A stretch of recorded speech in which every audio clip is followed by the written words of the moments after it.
Salut à tous, aujourd'hui on se retrouve pour le rendez-vous du mois. Je vais vous faire mes réceptions livresques du mois d'avril. Alors il y en a beaucoup, donc j'espère que ce sera pas trop long.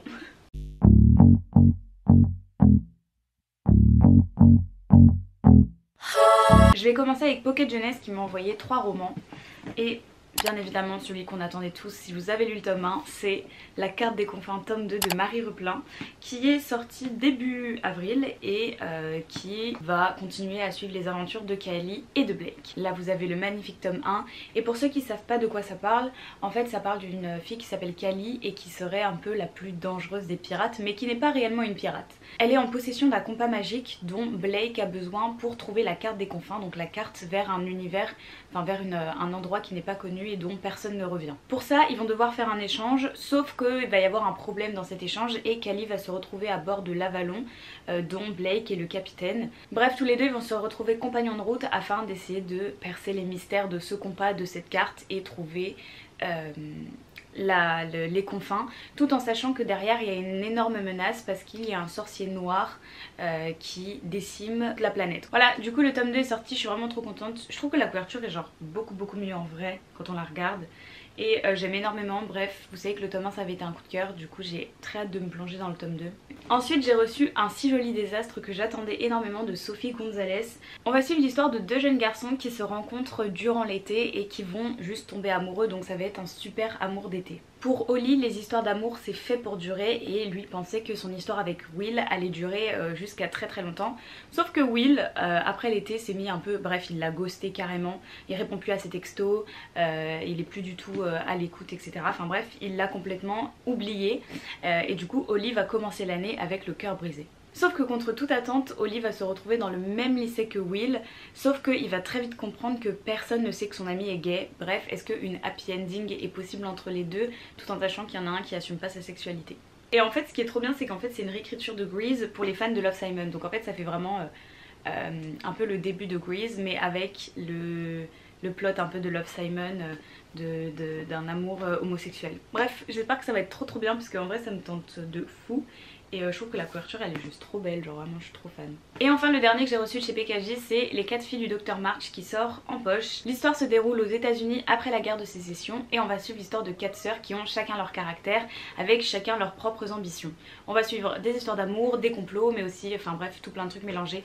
Je pense que si vous avez vu les films, bah vous comprenez l'histoire, et je trouvais que ça avait l'air trop bien de le lire parce que en vrai il me tentait de fou et je trouve que c'est une histoire trop belle. Et moi j'avais vu la dernière adaptation avec Saoirse, je sais plus quoi, et Timothée Chalamet, et bref j'avais juste adoré, du coup je me suis dit il faut absolument que je lise le roman. De la part de Hachette, j'ai reçu Les Enchantresses de Sophie Gliokas, le tome 2.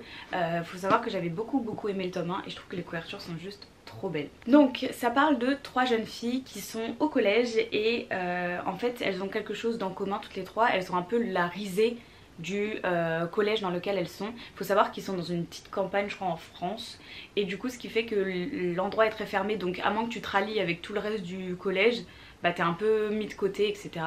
Et du coup Bleuhen, donc la fille principale qui vient d'emménager dans ce village, va être amie avec ces 2 autres filles, et ensemble pendant une course d'orientation au collège, et bien elles vont tomber sur un endroit caché qui est vraiment découvert, enfin il n'est pas du tout découvert.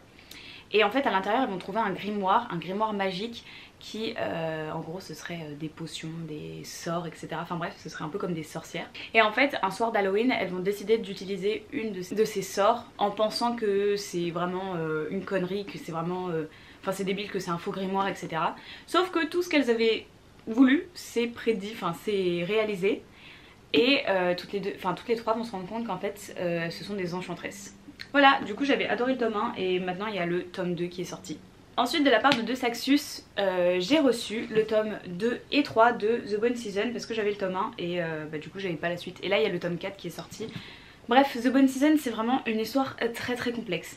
Ah oui, au passage, tous ceux pour qui ce genre de format fait un peu peur parce que vraiment il est énorme, vraiment ça fait... Enfin bref, il est lourd, il est énorme. Sachez qu'il est sorti en poche chez J'ai lu, The Bonne Season tome 1, et franchement la couverture est plutôt sympa et vu que c'est le texte intégral, bah vous allez rien manquer. L'écriture et franchement ça va, enfin voilà. et c'est un univers très très complexe, hein, franchement je vous dis. Voilà. Pour cette histoire on se situe en 2059 à Sea en Londres, donc c'est un peu l'univers dystopique on va dire de Londres. Et les clairvoyants n'ont pas le droit à la cité, en gros ce sont des clandestins, et dont Paige qui travaille dans une organisation criminelle afin de voler des informations, je pense au gouvernement. Sauf qu'un soir il y a la police qui l'attrape et il l'emmène dans une cité qui s'appelle Oxford, donc en fait c'est genre Oxford à Londres mais version sombre, dans un camp de rééducation où elle va se faire vendre, où elle va se faire acheter par un gouverneur qui va justement lui apprendre à utiliser ses pouvoirs et donc à les développer etc. Sauf que clairement en gros c'est un peu une esclave. Voilà. Sauf que Paige elle a qu'un seul objectif, c'est de s'évader de cet endroit. Voilà, c'est une histoire très complexe, très particulière. J'en étais au début et franchement en fait c'est un peu dur à rentrer dedans parce que l'univers est très complexe et du coup je pense que quand on a compris l'univers ça devient vraiment très intéressant. Et bref, du coup pendant la soirée de Saxus j'avais parlé à Samantha Shannon et elle nous a dit qu'elle avait prévu une saga de 7 tomes. Genre 7. C'est tellement long. Un peu à la Harry Potter quoi. Mais bref, du coup voilà, j'ai les 3 premiers avec celui en poche et bah pareil je vous en dirai des nouvelles quand je l'aurai terminé.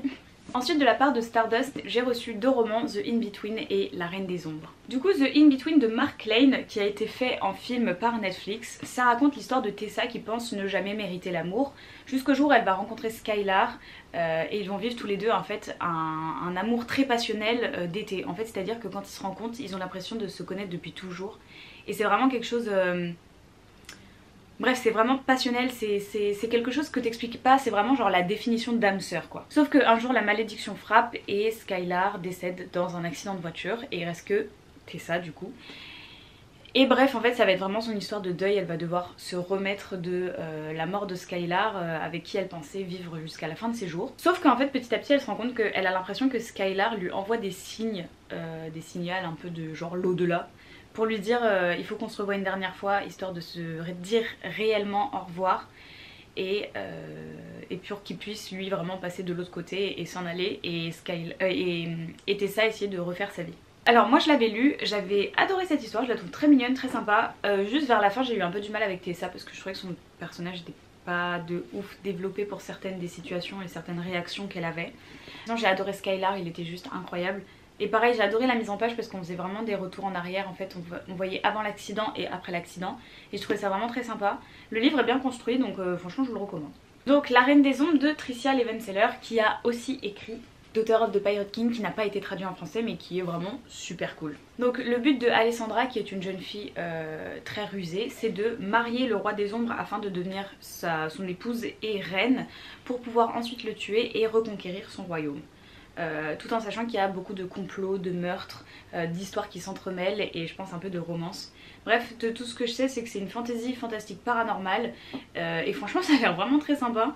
Ça a l'air plutôt pas mal. Je sais qu'il y a eu des avis très mitigés, il y en a qui ont détesté, il y en a qui ont adoré. Du coup j'ai hâte de voir ce que ça va donner mais franchement ça a l'air plutôt cool.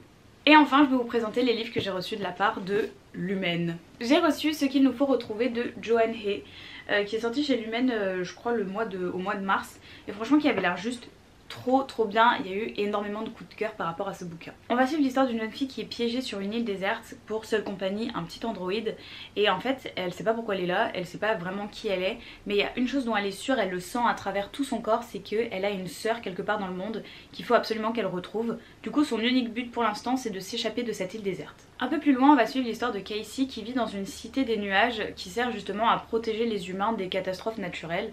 Casey c'est la fille des 2 fondateurs de la ville flottante et en fait depuis maintenant quelques temps elle pleure la disparition de sa sœur Celia. Sauf que soudain un matin la présence de Celia est repérée sur la terre et du coup Casey va aller à sa rencontre pour la retrouver. Bref, de ce que ça dit c'est que Casey va s'enfoncer dans les entrailles du monstre pour retrouver sa sœur et percer ses mystères.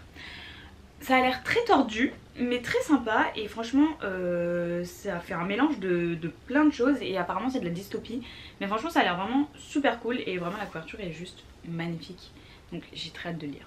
Et enfin j'ai reçu One Last Stop qui sort le 5 mai si je me trompe pas et je suis trop contente parce que j'avais vu que ça avait fait un énorme carton aux États-Unis et du coup je me suis dit en avant. À 23 ans, on va suivre l'histoire de Auguste qui déménage à New York afin de s'échapper un peu de sa mère qui est trop présente, et elle va se retrouver dans une colocation très tordue avec des gens très différents, avec des caractères très différents.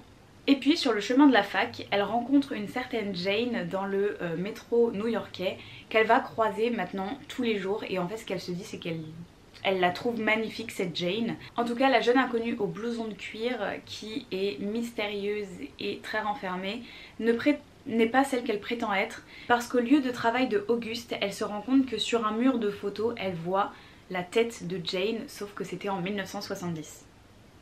Comment est-ce qu'on explique ça? Enfin voilà, du coup on va suivre cette histoire d'une romance assez particulière entre deux personnes, et c'est par l'auteur de My Dear Fucking Prince, ou Red, White and Royal Blue, qui est juste là.